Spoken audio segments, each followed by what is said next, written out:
Parece que aconteceu de novo, meus nobres. O homem aqui no Bostil não tem um dia de paz. Não é de hoje que todo mundo aqui tá sabendo que surge PL, surge novas propostas de leis, projetos sendo apresentados só para agradar, querendo ou não, aceitando ou não, uma parcela do eleitorado, não é mesmo? Parece que virou uma moda no Congresso. Pegaram uma pauta importante, tipo combate à violência doméstica, e transformar em cortina de fumaça para aprovar um monte de barbaridade com viés político, e que também tem uma missandria intitulada. Pois bem, meus amigos, essa nova polêmica que surgiu, essa nova PL apresentada pelo deputado federal Jonas Donizete, que quer alterar o Código Civil para dizer que comprovada violência contra a mulher, o ressarcimento que ela tem direito tem que sair exclusivamente da meação do agressor, que é basicamente aqui a metade dos bens que o casal adquiriu durante o casamento ou união estável, no regime de comunhão parcial de bens. Em outras palavras aqui, metade dos bens que o casal conquistou junto, aquela parte que é do homem vai ter que cobrir o prejuízo, o suposto prejuízo que eu vou falar para vocês lá para frente. E a parte da mulher fica blindada, intacta. Mas o que mais me revoltou, e muita gente, advogados, advogadas que colocaram essa pauta em discussão, é que essa lei, entre aspas, né, supostamente aqui, não leva em consideração que o homem também possa sofrer violência doméstica. E quando acontece violência doméstica comprovada contra ele, cadê a lei, como essa PL, para a mulher ressarcir ele dos danos que ela causou sobre ele? A famosa ameação? Não tem. Mas quando acontece uma falsa acusação, medidas protetivas, N coisas que a mulher pode acusar o homem, a famosa falsa acusação, e mesmo assim a lei será aplicada ao prol dela, já que aqui no nosso judiciário tem aquela famosa perspectiva de gênero. Mas antes, não se esqueça do seu like, que é muito importante, de comentar aqui no vídeo uma coisa aleatória ou a respeito do tema, que ajuda muito no engajamento. E se vocês estão nos seus celulares, hypem o vídeo, beleza? E se vocês fizerem tudo isso, eu vou curtir seus comentários. E vamos combinar uma coisa aqui. O que me chamou a atenção, e possivelmente você vai se espantar, é que o recorte do projeto, ele fala exclusivamente em violência doméstica e familiar contra a mulher. Mas é que nem eu falei pra vocês, e o homem? O homem não pode ser vítima também de violência doméstica? É claro que pode. Tem vários dados que mostram que homens também sofrem violências em relacionamentos, seja física, psicológica ou patrimonial. Mas esse projeto simplesmente ignora isso. Ele não prevê nenhum mecanismo semelhante para proteger o homem que é agredido pela companheira. E ainda vocês sabem, não vão ser hipócritas aqui, que quando o homem entra na equação de contextos que, entre aspas, uma galerinha aí acha que só a mulher passa, que só a mulher é sempre a vítima, essa é a verdade, o homem é sempre colocado como exceção da exceção. É o caso 1000 só essa semana, mas são casos isolados, sabe? E isso, na minha opinião, é sim um viés de gênero descarado. O projeto é missândrico? Bom, supostamente, tem que falar aqui, né, pra não ser mal interpretado, mas querendo ou não, na verdade, cara, é sim, mano, porque tem uma versão contra o homem, porque ele trata o homem como o único potencial agressor e a mulher como a única vítima possível. E isso é fato, é só vocês lerem essa nova PL que o deputado foi o autor. Ele parte de uma premissa ultrapassada e unilateral. E cadê a reciprocidade, que todo mundo gosta de dizer aí de boca cheia? Se a violência doméstica é um problema que atinge pessoas, independentemente do gênero, porque a lei não protege todas as vítimas, porque o legislador se deu ao trabalho de escrever contra a mulher, se poderia ter escrito contra a pessoa em situação de violência doméstica? Bom, cara, a resposta é muito simples, ao meu ver, né? Deixando claro. Praticamente, cara, é conveniência eleitoral. É muito mais fácil se eleger gritando projeto às mulheres do que dizendo projeto às famílias. É uma pauta que vende, isso é nítido, que dá voto, que agrada uma parcela específica do eleitorado, mas aí a gente tem que se perguntar, será que o papel do legislador é agradar ou é fazer uma lei justa e igualitária para todos? Bom, aqui no Bostil, você já sabe que não é uma realidade nossa, principalmente no contexto quando você é um homem. Mas fora ainda do viés de gênero que eu falei para vocês, tem alguns problemas que essa PL tem.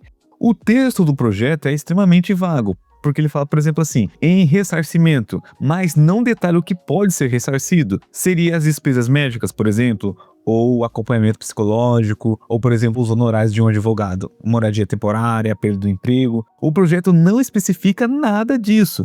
Ele deixa essa definição a cargo do magistrado, do juiz. E aí, meus nobres, a gente tem um problema gravíssimo chamado insegurança jurídica. A insegurança jurídica é quando a lei é tão vaga, mas tão vaga que cada juiz pode interpretar de um jeito. Como aqui no Bostil, a gente vê casos inacreditáveis que o juiz interpretou algo como, por exemplo, misoginia, naquele caso do menino Henri, que a mãe estava sofrendo ataques misóginos nas redes sociais, porque ela é mulher isso aquilo, sendo que ela fez uma atrocidade, uma aberração, né, que eu nem vou falar aqui, senão o vídeo vai cair. É só vocês dar uma pesquisada, mas acredito que todo mundo sabe o que aconteceu. E a juíza deu um perdão judicial para ela. É inacreditável. E até mulheres do movimento feminista, uma das autoras, uma das pioneiras da Lei Maria da Penha, ficou indignada com a atitude dessa juíza e deu uma repercussão tão grande. Isso mostra que o nosso poder judiciário, infelizmente, tem uma clara insegurança jurídica. E ainda mais no contexto voltado mais para o homem, para o gênero masculino, porque no processo o juiz A pode decidir que o ressarcimento cobre apenas as despesas médicas. Um exemplo aqui, no processo ao lado, o juiz pode entender que cabe também uma indenização por danos morais altíssimas, além de todas as despesas. Não há parâmetro, cara, esse é o ponto, não tem um critério objetivo, e isso leva à subjetividade toda. Cada juiz vai interpretar de um jeito, cada vara criminal vai ter um entendimento diferente, e você vai ter casos idênticos com valores completamente diferentes sendo cobrados só porque calhou de cair na mesa de um juiz mais rigoroso ou mais brando. E essa é a famosa insegurança jurídica que todo mundo fala. E ainda um ponto muito delicado que eu quero colocar para vocês é que o texto diz em ressarcimento devido quando fica comprovado a violência doméstica. Beleza, parece óbvio, né? Só que ninguém esclarece o que conta como comprovação. O projeto diz que ressarcimento deve sair da meação do agressor, mas comprovada como?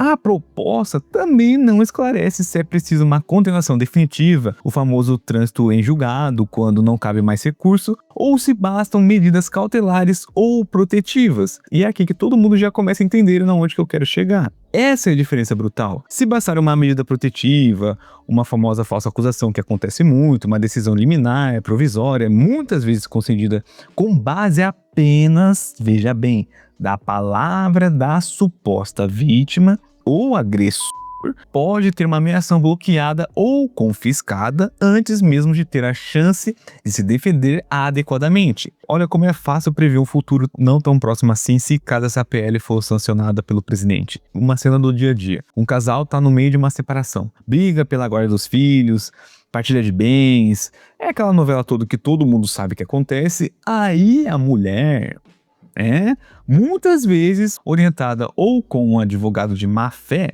faz uma denúncia falsa de violência contra o seu companheiro. E o juiz, para se precaver, dá a medida protetiva. E pronto, a ameação do homem está congelada. Essa nova PL já começa a entrar em vigor. E aí o que acontece? O homem não pode vender o carro, por exemplo, não pode mexer na poupança, não pode pagar o aluguel, fica com o nome sujo. Tudo isso antes mesmo de qualquer julgamento justo. Ele perde o patrimônio, perde a credibilidade e vira o monstro na boca do povo só por uma acusação. Que nem eu falei para vocês, aqui no judiciário tem a famosa perspectiva de gênero. E se no final descobrirem que a acusação era falsa?